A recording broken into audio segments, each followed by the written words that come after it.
to know that unfalsifiability, as Karl Popper explained it, is the test not of the strength of the theory but of its weakness. If it can't be rebutted, then it means that it's an assertion that has very little value. It either explains everything or nothing, very much more likely to explain the second.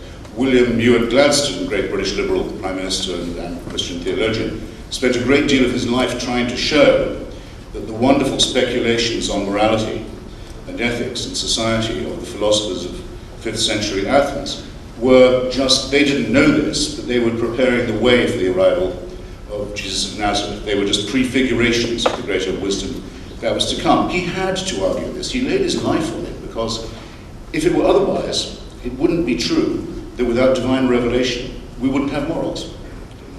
Here I'm getting a bit nearer to the center of this argument.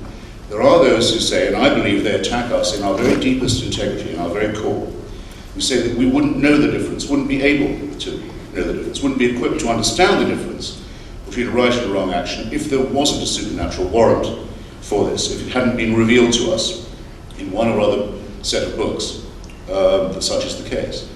Now, I believe this argument to be self-evidently false. I don't have the time to demonstrate it in full. I'll take any challenge on it, but I do have a question that is my own challenge. You have to name for me an ethical action taken or a moral statement made by a person of faith that I could not make. I've now put this question to some senior rabbis, to a number of Christian priests and Muslim imams and others. And I've not so far been given an instance where that would be defensible, where they could say, here's a moral thing we know about that you don't. Here's an ethical action we can perform, an unbeliever cannot. I leave the question with you. I'm always open to an answer to this challenge. It has a corollary question, which is a lot easier. Can any of you think of a wicked thing done by a person of faith because of their faith? You've already thought of one. You've already thought of another one. In the course of the evening, you'll think of several more. Actions of wickedness, iniquity, that are performed because people believe God wants them done, or because the person performing them believes he's doing God's work. This is a form of crime and evil unknown to the unbeliever.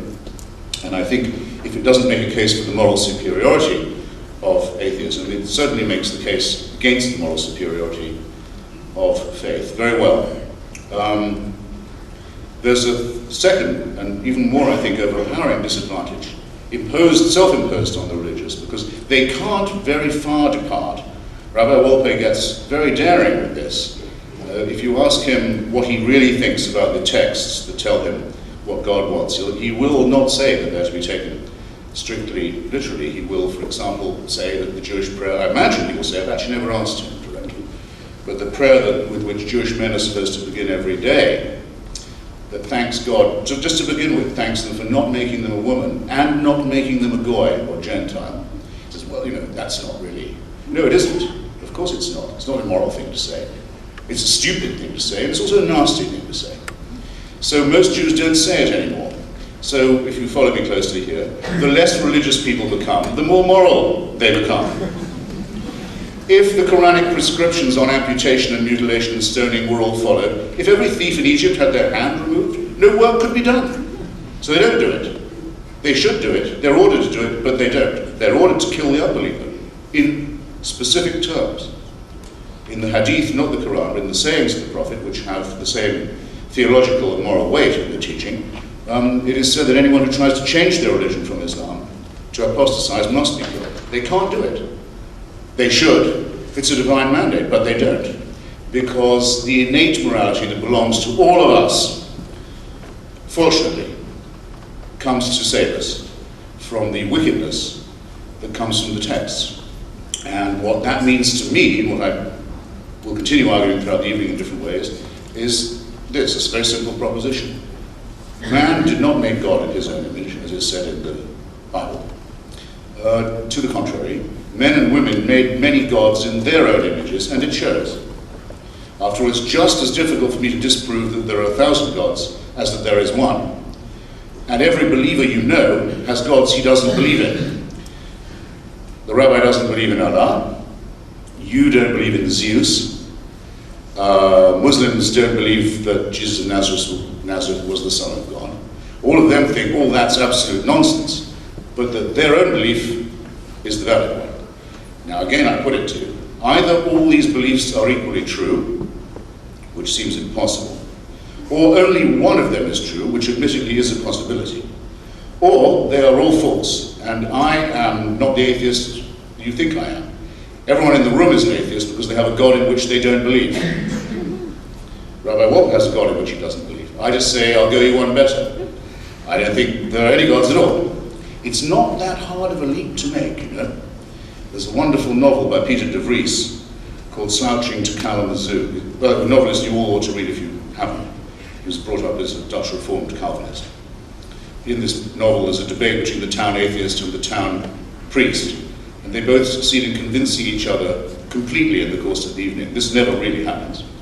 So much so that neither of them can be persuaded to go back to their previous position. But at any rate, de Vries at one point says, musing on this, his leading character says, people used to believe there were many gods, they were polytheists. Then they believed there were spirit gods, gods in the trees, gods in the waterfalls, gods in the wind, so forth. And then they became more polytheistic, and then they became monotheistic, with only one God. So they're getting nearer to the true figure all the time. Who says there's no progress?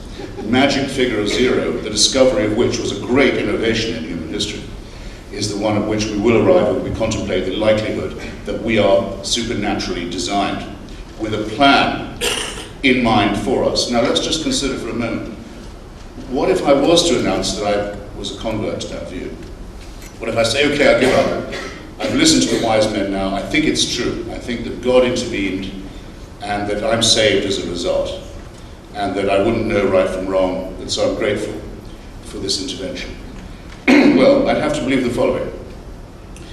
The human species we now know to be at the very least 100,000 years old. Certainly not less. Some good scientists say near a quarter of a million. I'll take 100,000. For the beliefs of Jews, Muslims, and Christians at any rate to have any validity, it must be the case that the Creator watched this species for 97,000 years as it was born, usually dying in childbirth, lived perhaps to the age of 20 or 25, dying in terror of nameless diseases or of their teeth, terrified by earthquakes they couldn't explain, by typhoons, by hurricanes, tortured by plagues that they couldn't understand. They didn't know there were microorganisms who have dominion over us. We don't have dominion over nature. It's the other way around. Violent in war, slavery, racism, you name it. For 97,000 years, heaven watches with indifference.